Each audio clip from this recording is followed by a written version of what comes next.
Imagine boarding a flight and your power bank suddenly gets flagged at security. Not because it's too big, but because it might literally catch fire. This past June in China, ROMOSS and Anker recalled over 1.2 million power banks amid serious safety risks. And here's the thing, you might be carrying the exact same model right now. How did this happen, and should you be worried too? Let's break it down. In late June 2024, a major recall took place in China involving power banks from well-known brands ROMOSS and Anker. More than 1.2 million units were pulled from the market after multiple reports of battery fires and explosions. Most of ROMOSS's models were affected, along with several of Anker's best-selling products. The situation began when several customers reported that their power banks were overheating and in some cases catching fire while charging.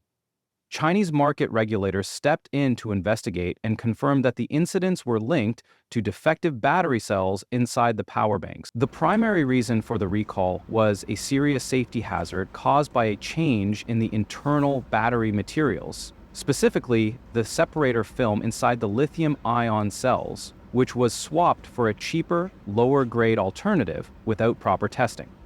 This change significantly increased the risk of thermal runaway and fire. Now, what exactly causes a power bank to catch fire? In simple terms, it usually comes down to one thing: thermal runaway. This is when a lithium-ion cell overheats and the heat triggers a chemical reaction inside the battery, which makes it even hotter, eventually leading to fire or explosion.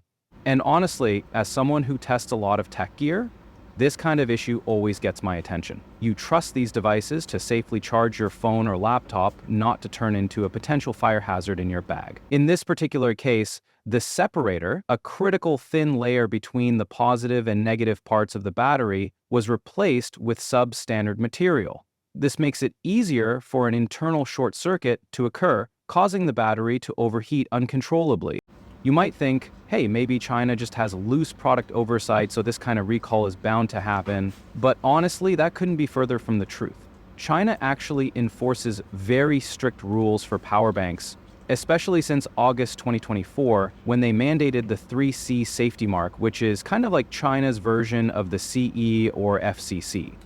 If a product is uncertified, unlabeled, or already recalled, you can't even board a flight with it. That's real zero-tolerance enforcement. On top of that, during random national safety reviews, nearly 44% of power banks failed basic safety standards, mostly because of poor quality battery separators or missing overcharge protections. That's not negligence, it's evidence of harsh oversight. So, what happened with ROMOSS and Anker?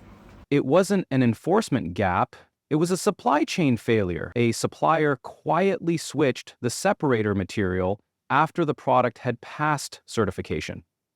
So, would this have been prevented under US certification standards? Possibly. In the United States, power banks sold to consumers are required to meet FCC certification standards. But FCC mainly covers electromagnetic compatibility, making sure the product doesn't interfere with wireless communications.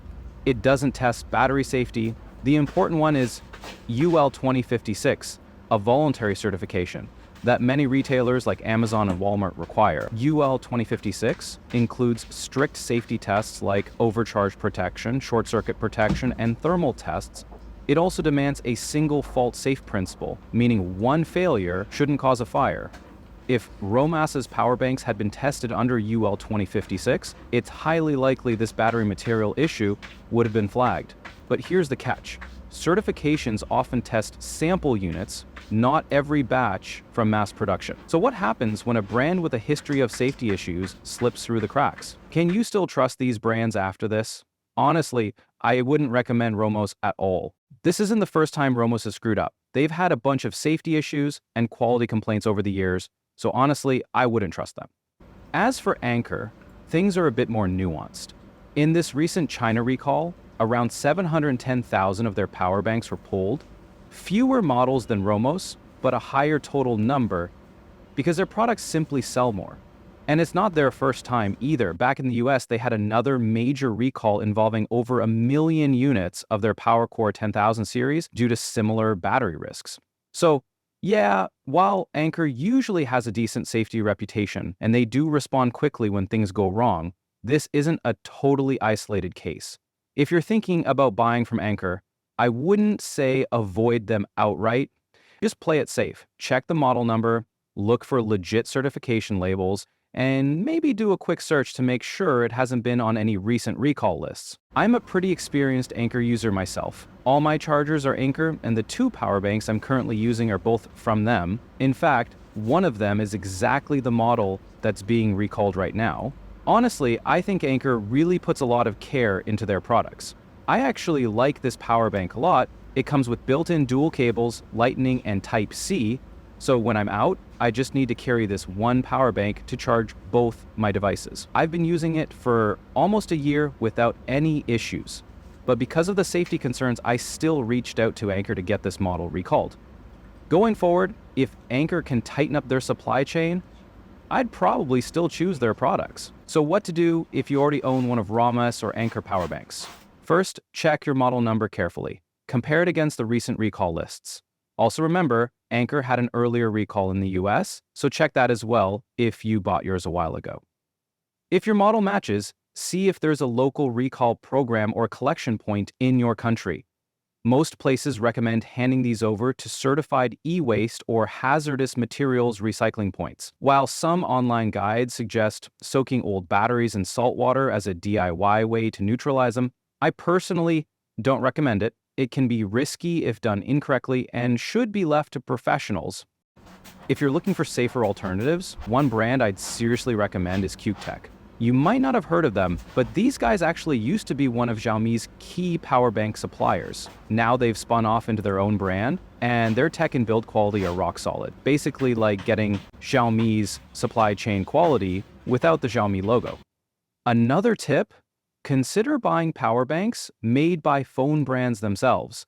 Big reason stuff like this recall even happens is because dedicated power bank brands are constantly chasing lower prices to stay competitive, which pressures suppliers to cut corners and use cheaper, riskier materials. Phone brands, on the other hand, don't have to join that price war, and with their well-established, more reliable supply chains, their power banks tend to be safer bets too. So yeah, play it smart. It's not just about capacity and price. Pay attention to who's behind the product.